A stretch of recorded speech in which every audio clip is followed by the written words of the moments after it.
Je ne confonds pas les casseurs avec des concitoyens qui veulent faire passer un message.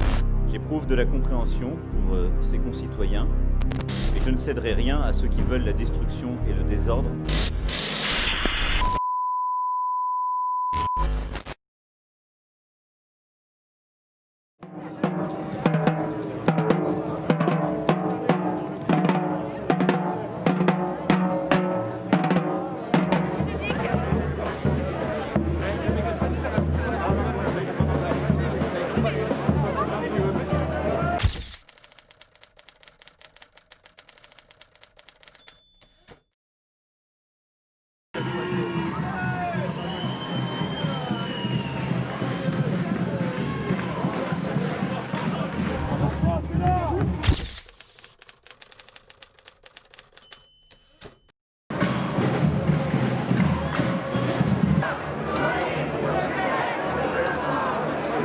Je vais juste vous demander de vous présenter. Oui, je travaille dans les industries électriques et gazières. Je suis salarié dans l'entreprise. Et pourquoi vous êtes là aujourd'hui? Je pense qu'on est dans un pays où on est en train de nous spolier toutes les libertés.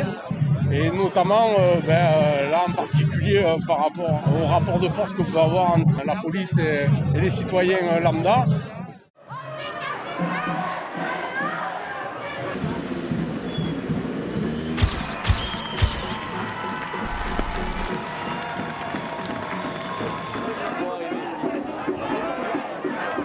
Bien sûr, rien n'est tolérable d'un côté comme de l'autre.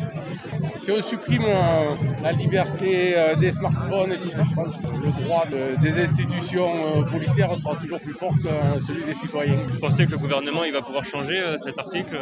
Non seulement c'est possible, mais je dirais que c'est presque nécessaire pour protéger la police, protéger le dérapage, qui est un juste milieu. Hein. Même si la police des polices existe, même si des choses existent qui font que tout dérapage doit être et peut être réprimandé, on n'a pas besoin de supprimer tout ce qui pourrait nuire à la police.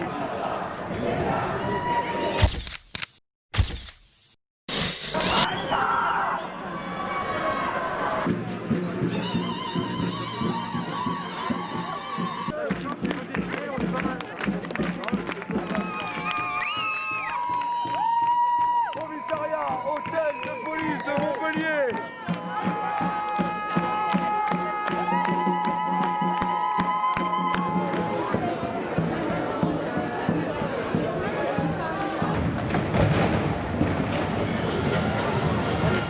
Moi je m'appelle Rémi Julier, je suis sud-lycéen, je suis en terminale à Juguez.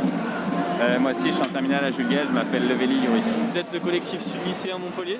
Oui, donc on a un syndicat lycéen de lutte autogéré sur Montpellier. Donc on a des valeurs qui sont, en gros, on est anticapitaliste, autogestionnaire, féministe, écologique. En gros, tout ce qu'il y a d'habitude dans un syndicat de l'Union solidaire. Pourquoi pour vous c'est important de venir aujourd'hui manifester? Parce qu'on a déjà commencé à manifester depuis quelques semaines. On a réussi à obtenir la révision de l'article 24. On ne va pas s'arrêter juste parce qu'il y a une révision d'un petit article. C'est la loi tout entière qui doit sauter. Et même au-delà de cette loi, c'est un état de violence policière qui doit s'arrêter immédiatement.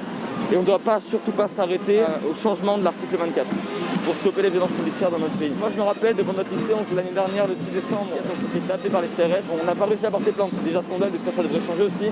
Mais sans vidéo, ça aurait été encore plus compliqué d'entamer les démarches. Pour vous elle est dangereuse cette loi? Elle est dangereuse, oui. C'est la continuité d'un État qui cherche à masquer ses violences.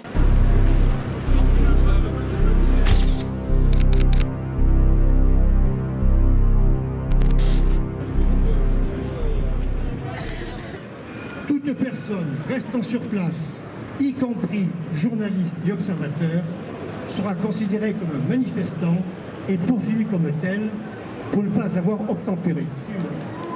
Ce qui constitue de graves menaces pour la liberté d'information. Policiers municipaux et agents de sécurité privés pourront disposer d'armes dites non létales, mais classifiées comme armes de guerre, à savoir le LBD 40. C'est la surveillance par drone que prévoit cet article 22.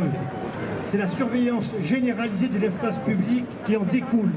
Et ce 3 décembre, 5 experts indépendants du Conseil des droits de l'homme de l'ONU estiment cette loi sécurité globale incompatible avec le droit international des droits de l'homme.